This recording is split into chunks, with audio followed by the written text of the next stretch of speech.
So hello friends, इस video में हम रेस्पिरेशन स्टार्ट करने वाले हैं। इसके प्रीवियस वीडियो में हम न्यूट्रिशन पूरा कंप्लीट कर चुके थे। अब हम रेस्पिरेशन स्टार्ट करेंगे। तो चलिए बिना टाइम वेस्ट के स्टार्ट करते हैं। सबसे पहले यहाँ पे रेस्पिरेशन है क्या? The process by which a living being utilizes the food to get energy is called respiration. मतलब ये एक ऐसा प्रोसेस है जिसमें लिविंग बीइंग जो फूड हम इनटेक करते हैं उसको यूटिलाइज करके एनर्जी का फॉर्म बने तो उसको यूटिलाइज करते हैं, उसी प्रोसेस का बोलेंगे रेस्पिरेशन बोलेंगे। The process by which living being utilizes the food to get energy is called respiration. समझ? इसको नॉर्मल हम डिफाइन कर सकते हैं कि the process in which energy is release from food is known as respiration. फिर है कि respiration is an oxidation reaction. ये रेस्पिरेशन क्या है? एक रिएक्शन है। किस टाइप का रिएक्शन? तो oxidation. In which carbohydrate is oxidized to produce energy. जिसमें कार्बोहाइड्रेट क्या होता है? ऑक्सीडाइज होता है एनर्जी को प्रोड्यूस करने के लिए। Then mitochondria is the site of respiration. ये बहुत इंपॉर्टेंट क्वेश्चन है। रेस्पिरेशन का साइट कहाँ क्या है, कहाँ है? ठीक है, पूछ सकता है कि द साइट ऑफ रेस्पिरेशन, उसके बाद एमसीक्यू बना सकता है क्वेश्चन। तो माइटोकॉन्ड्रिया में ही क्या होता है? रेस्पिरेशन होता है। And the energy released is store in the form of ATP. और जो रेस्पिरेशन होने के बाद जो एनर्जी रिलीज होता है वो स्टोर कहाँ होता है? एटीपी में। ये याद रखना होगा। रेस्पिरेशन में जो एनर्जी रिलीज होता है वो स्टोर होता है एटीपी में। एटीपी का फुल फॉर्म है यहाँ पे adenosine triphosphate. Then ATP is store in mitochondria and is released as per nucleus. हाँ भाई, एटीपी कहाँ स्टोर होता है? माइटोकॉन्ड्रिया में। और जब जरूरत पड़ता है तो उसको क्या रिलीज होता है। अब आता है स्टेप्स ऑफ रेस्पिरेशन। क्या क्या स्टेप्स हैं रेस्पिरेशन के लिए वो देखेंगे। Breaking down of glucose into pyruvate. Glucose किस में चेंज होता है? पाइरूवेट में। This step happens in the cytoplasm. ये कहाँ होता है? साइटोप्लाज्म में होता है। Glucose molecule is broken down into pyruvic acid. और इसमें जो ग्लूकोज होता है वो चेंज किस में होता है? पाइरूविक एसिड में। वेट मिनट, इसमें जो ये ग्लूकोज मॉलिक्यूल है ये किस में ब्रोक डाउन होता है? पाइरूविक एसिड में। Glucose molecule is composed of 6 carbon atom while pyruvic acid is composed of 3 carbon atom. मतलब जो ग्लूकोज का मॉलिक्यूल है वो 6 कार्बन, उसमें एटम कितने रहते हैं? 6 कार्बन एटम रहते हैं। और जो पाइरूविक एसिड कंपोज्ड है वो उसमें 3 कार्बन एटम होते हैं। तो ये डिफरेंस हो गया। दूसरा है fates of pyruvic acid. Further breaking down of pyruvic acid take place in mitochondria. और जो पाइरूविक एसिड कहाँ टूटता है, ब्रेक डाउन कहाँ होता है? तो माइटोकॉन्ड्रिया में। यहाँ पे लिखा है ना कि further breaking down of pyruvic acid takes place in mitochondria and the molecules formed depend on the type of respiration in particular organism. Respiration is of two types, aerobic respiration and anaerobic respiration. अब respiration के हमारे दो type होते हैं, aerobic respiration और anaerobic respiration। उसके बाद respiration involve। respiration में क्या क्या इन्वॉल्व होता है? पहला गैसियस एक्सचेंज। गैसियस एक्सचेंज का मतलब क्या है? ऑक्सीजन इनहेल करते हैं और कार्बन डाइऑक्साइड रिलीज करते हैं, मैंने एक्सहेल करेंगे। वहीं लिखा है intake of oxygen from the atmosphere. Atmosphere से ऑक्सीजन लेते हैं एंड रिलीज ऑफ CO2। और क्या? कार्बन डाइऑक्साइड रिलीज करते हैं, इसी को ब्रीथिंग बोलते हैं। रेस्पिरेशन और ब्रीथिंग में अंतर है। रेस्पिरेशन क्या होता है ना, जो हम फूड लिए हैं उससे एनर्जी रिलीज होता है, लेकिन ब्रीथिंग में क्या होता है? ब्रीथिंग में गैसेस का एक्सचेंज होता है। ठीक है। उसके बाद second, break down of simple food in order to release energy inside the cell is known as cellular respiration. अब जो सिंपल फूड क्या होता है? ब्रेक डाउन होता है, किस लिए? एनर्जी रिलीज कर दिए थे। सेल के अंदर क्या होता है? ब्रेक डाउन होता है सिंपल फूड, उसी को बोलते हैं सेलुलर रेस्पिरेशन। तो एक और पॉइंट हमारा क्लियर हो गया कि सेलुलर रेस्पिरेशन क्या है। ठीक है, नेक्स्ट देखते हैं टाइप्स ऑफ रेस्पिरेशन। दो टाइप का रेस्पिरेशन अभी हम पढ़े हैं, aerobic and anaerobic. Aerobic respiration क्या है? This type of respiration happens in the presence of oxygen. Aerobic respiration में ऑक्सीजन जरूरी है, इसमें ऑक्सीजन प्रेजेंट होना क्या है? जरूरी है।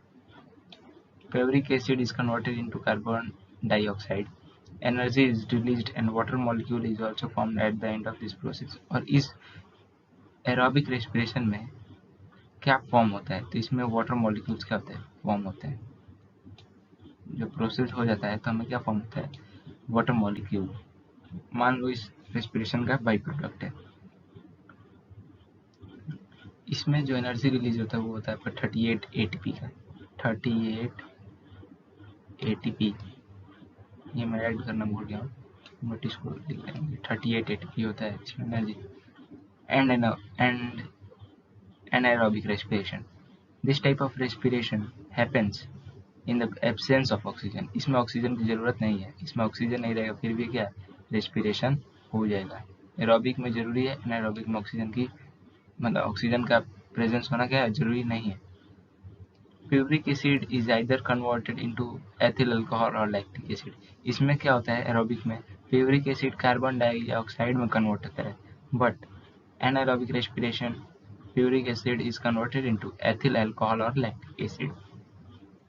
Ethyl alcohol is usually formed in case of anaerobic respiration in microbes. अब एथिल अल्कोहल कहाँ पाया जाता है? एनाएरोबिक रेस्पिरेशन माइक्रोब्स में, जैसे कि ईस्ट हो गया, बैक्टीरिया हो गया. और लैक्टिक एसिड कहाँ पाया जाता है? जैसे कि मसल सेल में पाए जाते हैं लैक्टिक एसिड. ओके, यहाँ पे अब क्या क्या कन्वर्ट होता है एनाएरोबिक रेस्पिरेशन लिखा है. ग्लूकोज के 6 कार्बन मॉलिक्यूल किसमें चेंज होते हैं? फेवरेट में 3 कार्बन मॉलिक्यूल और एनर्जी इसमें ऐड होता है. फिर फेवरेट ईस्ट में सबका मतलब दे रखा है, इसको देखो. नेक्स्ट, यहाँ पे एक डायग्राम में दिया हूँ, ध्यान से देखो. जैसे कि यहाँ पे ग्लूकोज है ना, एक से यहाँ पे क्या है? ग्लूकोज है. ये इतना पूरा क्या है? ग्लूकोज है. ग्लूकोज किस में चेंज हो रहा है? फेवरेट में प्लस एनर्जी के साथ. और ये कहाँ है? साइटोप्लाज्म में.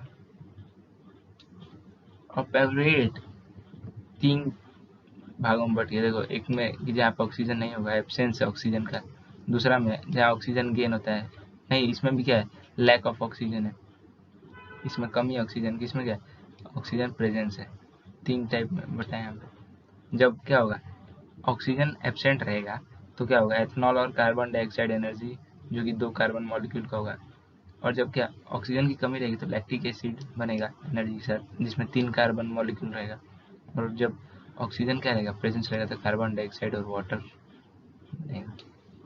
ओके, और ये देखो कहाँ कहाँ होता है. जैसे कि जब ऑक्सीजन नहीं होता है तो ईस्ट में होता है, ठीक है. और जब ऑक्सीजन की कमी रहती है तो मसल सेल में होगा. जब ऑक्सीजन प्रेजेंट रहता है तो माइटोकॉन्ड्रिया में होता है. यहाँ पे देखो रेस्पिरेशन 2 टाइप में डिवाइड है, एरोबिक एंड एनारोबिक रेस्पिरेशन में डिफरेंसेस है. ये देख लीजिएगा कि take place in the presence of oxygen, occurs in mitochondria, end product are CO2 and H2O, more amount of energy is released. और इक्वेशन है ये एरोबिक रेस्पिरेशन का, ये याद रखना. This is the equation of aerobic respiration. Okay, और ये याद रखना है कि एरोबिक से ज़्यादा मतलब एनाएरोबिक से ज़्यादा एरोबिक में क्या होता है? एनर्जी रिलीज होता है. इसमें एरोबिक में 38 एटीपी में बताया हूँ ना, एनाएरोबिक में नहीं बताया, भूल गया. इसमें होता है 2 एटीपी. 2 एटीपी का एनर्जी रिलीज, ठीक है. इसको नोट कर लीजिएगा प्लीज. इसमें होता है आपका 2 एटीपी एंड एरोबिक रेस्पिरेशन में होता है 38 एटीपी. 38 एटीपी का. इसमें take place in the absence of oxygen, occurs in cytoplasm. Aerobic respiration कहाँ होता है? माइटोकॉन्ड्रिया में होता है. और एनाएरोबिक रेस्पिरेशन साइटोप्लाज्म में होता है. End product are alcohol and lactic acid, less amount of energy released. Equation है ये, अलग अलग इक्वेशन है. ईस्ट में क्या होगा, मस्तिष्क में क्या होगा. तो ये क्लियर हो गया diagram. Next, exchange of gases. ये गैसेस कैसे एक्सचेंज होती है? तो for aerobic respiration organism need a continuous supply of oxygen and carbon dioxide. मतलब एरोबिक रेस्पिरेशन के लिए जो ऑर्गेनिज्म को क्या कॉन्टिन्यूस सप्लाई चाहिए, किस चीज़ का? ऑक्सीजन का या कार्बन डाइऑक्साइड का. Produce during the process needs to be remove from the body. ये प्रोड्यूस कब होता है? जब क्या होता है? जब प्रोसेस क्या नीड रहता है बॉडी से रिमूव होने के लिए, ठीक है, respiration. For different organism use different methods for the intake of oxygen and expulsion of carbon dioxide.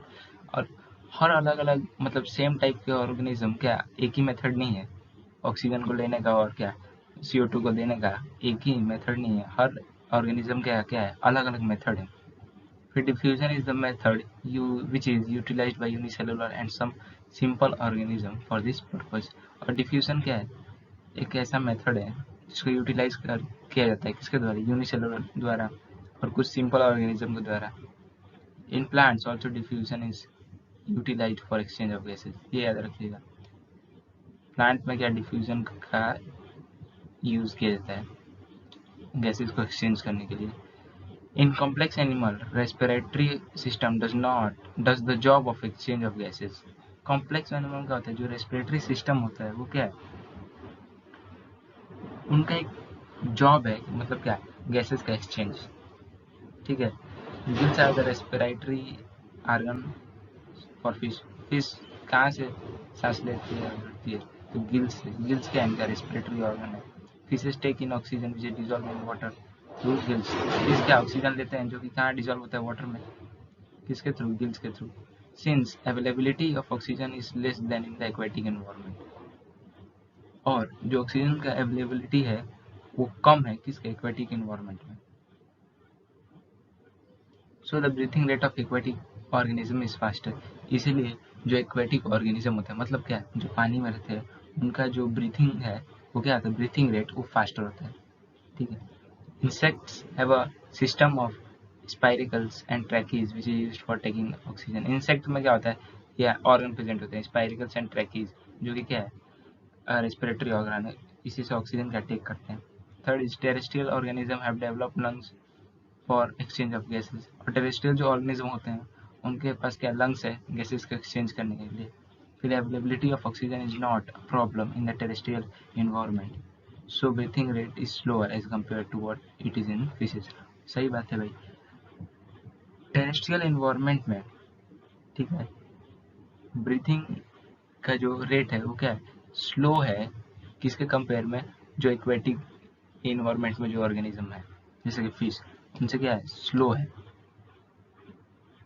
Terrestrial organism use atmosphere oxygen for respiration.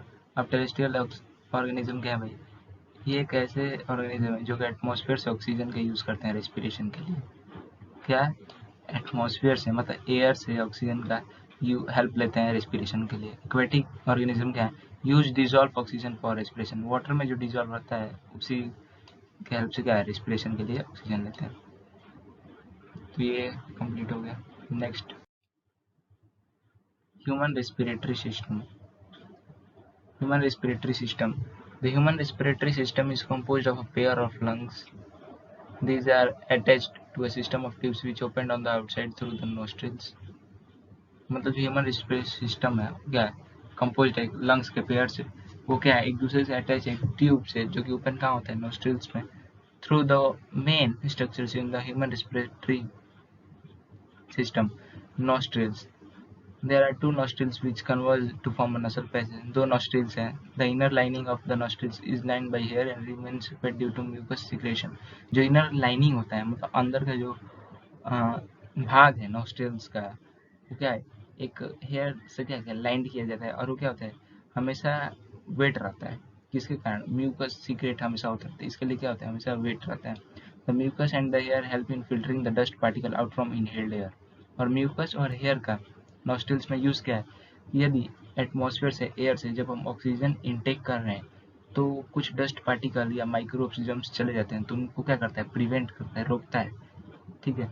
तो इनका यूज़ है हेयर का और किसका म्यूकस का. Further air is warmed up when it enters the नसल passage. तो ये था nostrils. Second pharynx. It is a tube like structure which continuous after the नसल पैसेज. ये क्या है ट्यूब लाइक स्ट्रक्चर जो कि क्या नसल पैसेज को कंटिन्यू करता है. लैरिंग्स. This part of comes after the pharynx. This is also called voice box. Voice box किसको बोलते हैं भाई फेरिंग्स को voice box. Fourth is ट्रैकी. This is composed of rings of cartilaginous rings prevent the collapse of trachea in the absence of air. Bronchi है, फिर pair of bronchi comes out from the trachea with one bronchus going to each lung. ये क्या है, bronchi का एक pair है, ठीक है। और एक एक ब्रोंकस क्या होता है, लंग से अटैच्ड होता है। फिर ब्रोंकियोल्स है, ये bronchus divides into branches and sub branches inside the lung. Then alveoli, alveoli important. These air these are air sacs at the end of bronchioles. The alveolus is composed of a very thin membrane and is the place where blood capillaries open. ठीक है, this is alveolus where the oxygen mixes with the blood and carbon dioxide exits from the blood. ये क्या होता है, ये क्या होता है, ऑक्सीजन ब्लड के साथ क्या होता है, मिक्स हो जाता है और कार्बन डाइऑक्साइड क्या ब्लड से मतलब बाहर हो जाता है, एग्जिट हो जाता है। The exchange of gases in alveoli take place due to the pressure of differential. और जो एक्सचेंज होता है गैसेज का किसमें, एल्वियोलाई में, वो किसके कारण होता है, कहाँ होता है, जो प्रेशर्स क्या होते हैं अलग अलग होते हैं, तो क्या होता है गैसेज का एक्सचेंज होता है एल्वियोलाई में। लिखा है ना, take place due to the pressure differential. Next इसका यहाँ पे ह्यूमन रेस्पिरेटरी सिस्टम है, यहाँ पे नसल पैसेज, फिर माउथ कैविटी है ये, फिर उसके नीचे फेरिंग्स, देन लैरिंग्स, ये ट्रैकी है, ओके। ये क्या है, रिंग्स है, कार्टिलेज का, ये रिंग्स है, ये लंग्स है, ये रीब केज है, ब्रोंकाई ब्रोंकियल्स, ये एल्वियोलाई। फिर यहाँ पे डायफ्राम है, ये देख लेना diagram. Then breathing mechanism, breathing का मैकेनिज्म कैसे होता है। The breathing mechanism of lungs is controlled by the diaphragm and the intercostalialis muscles. जो सांस लेने का जो मैकेनिज्म है, ब्रीथिंग का मैकेनिज्म है लंग्स का, वो किसके द्वारा कंट्रोल किया जाता है, डायफ्राम के द्वारा, डायफ्राम के द्वारा। The diaphragm is the membrane which separates the thoracic chamber from the abdominal cavity. Diaphragm क्या है, एक मेम्ब्रेन है जो कि थेरोसिस चैम्बर को और एब्डोमिनल कैविटी क्या सेपरेट करता है। When the diaphragm moves down, the lungs expand and the air is inhaled. जब डायफ्राम क्या है नीचे डाउन मतलब नीचे जाएगा तो लंग्स क्या होता है, एक्सपेंड हो जाता है और एयर क्या होता है अंदर चला जाता है, इनहेल्ड हो जाता है। When the diaphragm moves up, जब डायफ्राम ऊपर जाएगा तो लंग्स क्या होता है, कॉन्ट्रैक्ट हो जाता है, ठीक है। और एयर क्या होता है, एक्सेल बाहर निकल जाता है हवा। तो कब एयर इनहेल्ड होता है, कब एक्सहेल्ड होता है, तो डायफ्राम पे भी डिपेंड करता है। जब वो डाउन होगा, मूव करेगा डाउन की तरफ, तो एयर क्या होगा, इनहेल्ड होगा। जब मूव करेगा अब तो क्या होगा, एयर एक्सहेल्ड होगा। यहाँ भी देखो है पूरा